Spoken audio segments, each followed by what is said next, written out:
The story of 4-year-old Augustus Gus Lamont is one of the most agonizing missing person cases in recent Australian history, a nightmare that unfolded in the vast, unforgiving landscape of the South Australian Outback.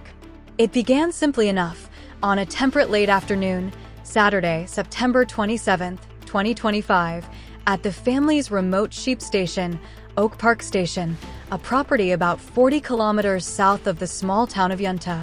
Please subscribe to Raw Reality to get latest stories and updates on Gus Lamont. Gus, a bright, curly-haired boy known to be shy but with an adventurous streak, was doing what countless kids do in the country, playing outside.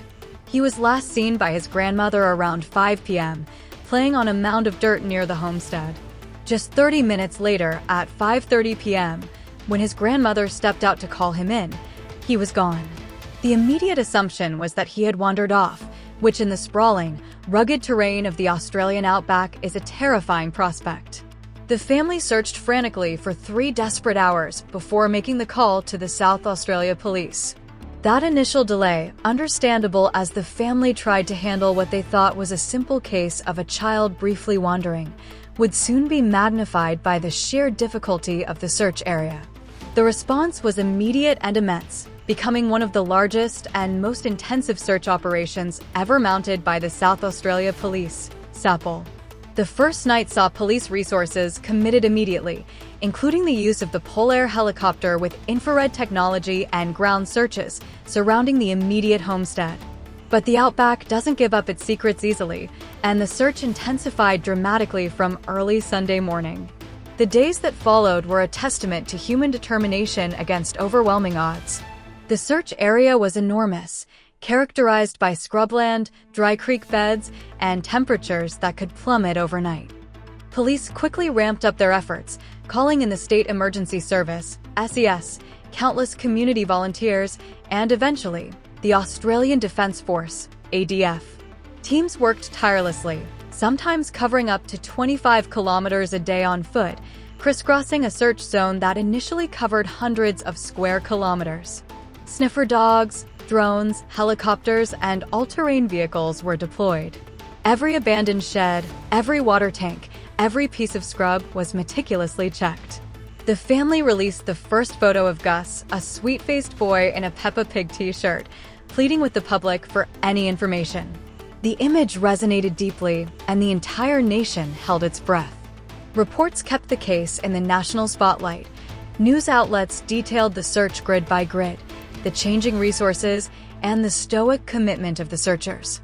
Despite the massive scale of the operation, the search yielded frustratingly little.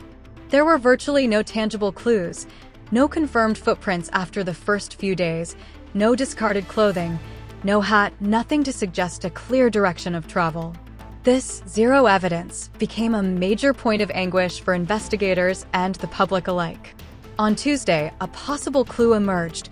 A single small footprint was found about 500 meters from the homestead. For a brief period, this raised hopes, suggesting he might have headed in that direction, but no further trail could be established. As the search entered its 6th day, the harsh reality of the Australian outback began to set in. The terrain was challenging, and Gus's age made his chances of survival without water or shelter incredibly slim. By the end of the first week, the tone of the police statements shifted dramatically. On Thursday, October 2nd, after a senior police officer spoke with Gus's family, police made the gut-wrenching decision to transition the operation from a rescue to a recovery mission. Assistant Commissioner Ian Parrott publicly announced that based on medical and survival expert advice, it was tragically unlikely that Gus had survived due to the passage of time, his young age, and the nature of the terrain.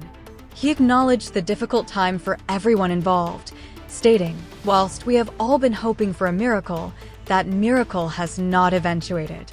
The scale of the ground search was subsequently scaled back. The investigation then entered a new, more somber phase, focusing on reviewing all data, including drone footage and information from the vast search grids, to try and locate the boy's remains and bring closure to the family. The disappearance of Gus Lamont remains unsolved. He is still a missing person. It serves as a devastating reminder of the dangers of the unforgiving Australian outback and the profound and lasting anguish that a disappearance, especially of a child, inflicts on a family and a community.